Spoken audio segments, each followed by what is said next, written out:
Welcome to another IELTS.com IELTS Speaking Part 3 video.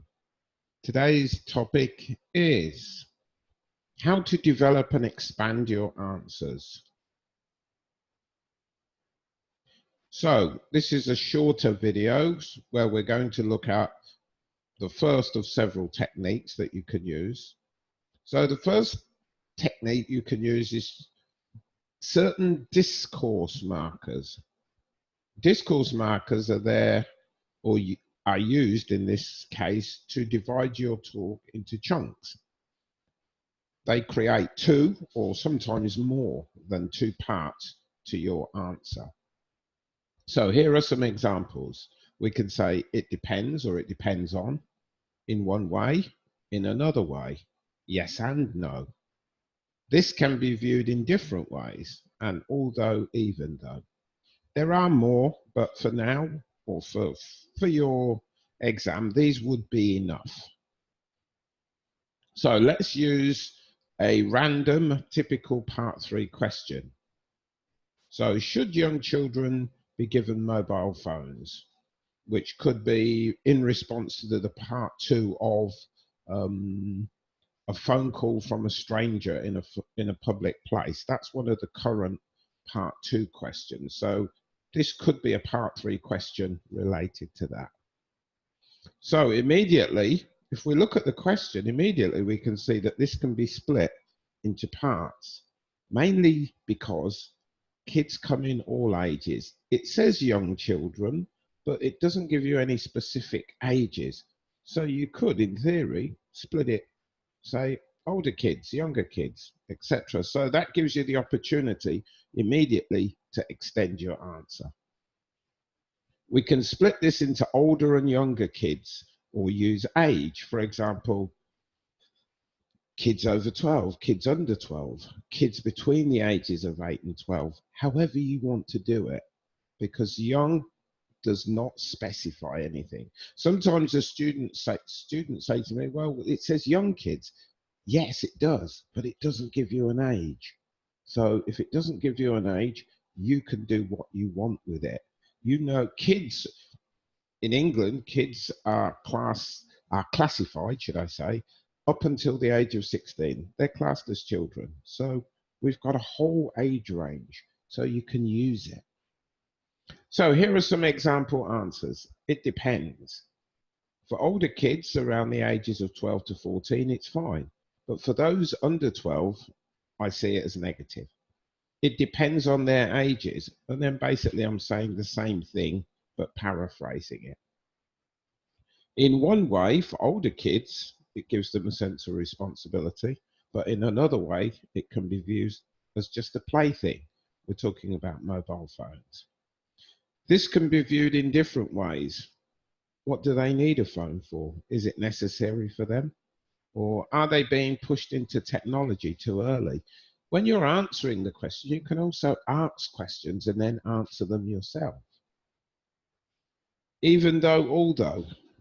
Although they are great inventions, mobile phones do come with some risks.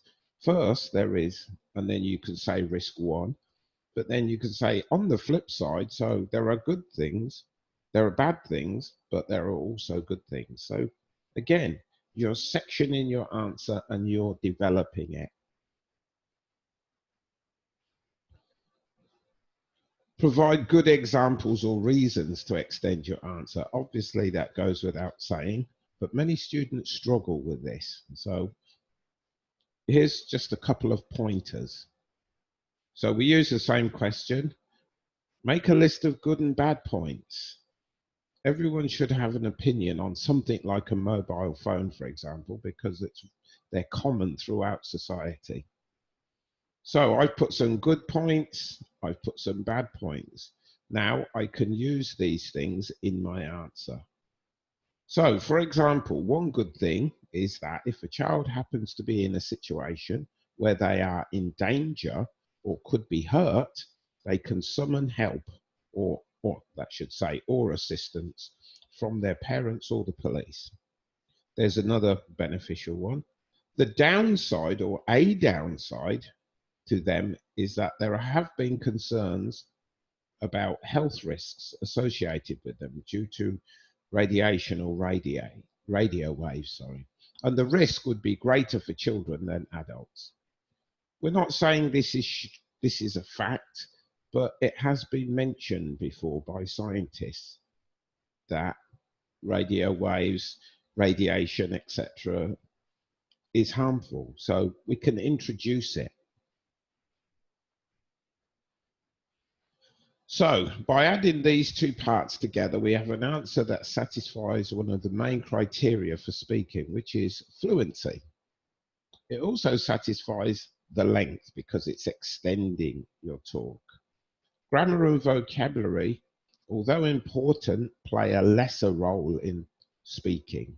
So focus on creating answers which develop. This is one of the things the examiner is looking for, your ability to develop an answer in a conversational way. So here is the complete answer, and it's just the things bolted together. So I'm using it depends to start. For older kids around the age of 12 to 14, ages it could be, I think it is fine, but for those under 12, I see it as a negative thing.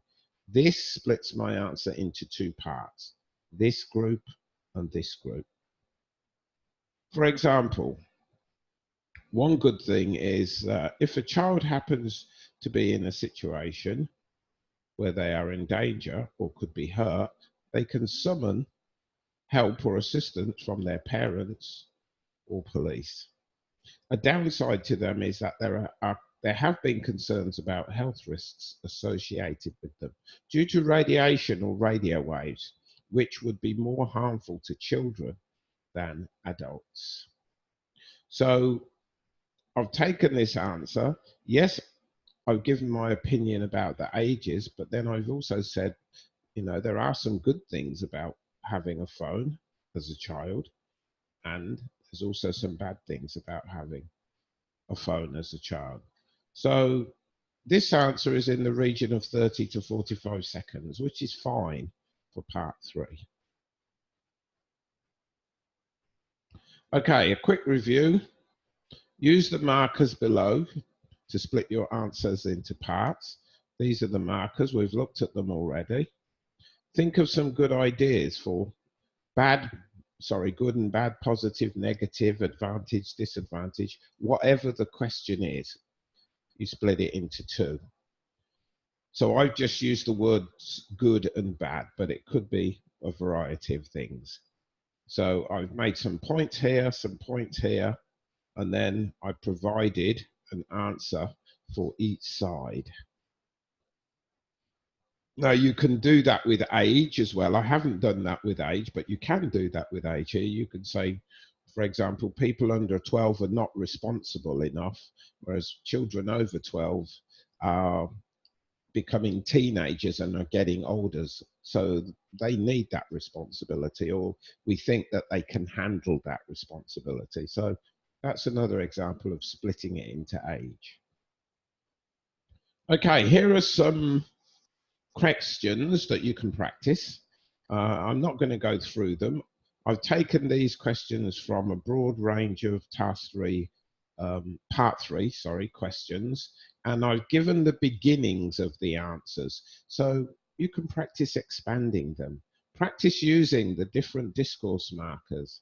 Depends on, this can be viewed. So I've put them in these just to help you begin, but you can practice extending the answers. There is a worksheet as well that's in the description below, so you can also use that.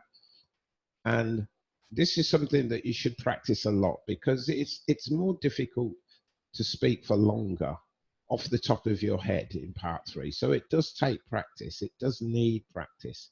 So hopefully this video can be one of the tools that help you to improve your part 3 speaking.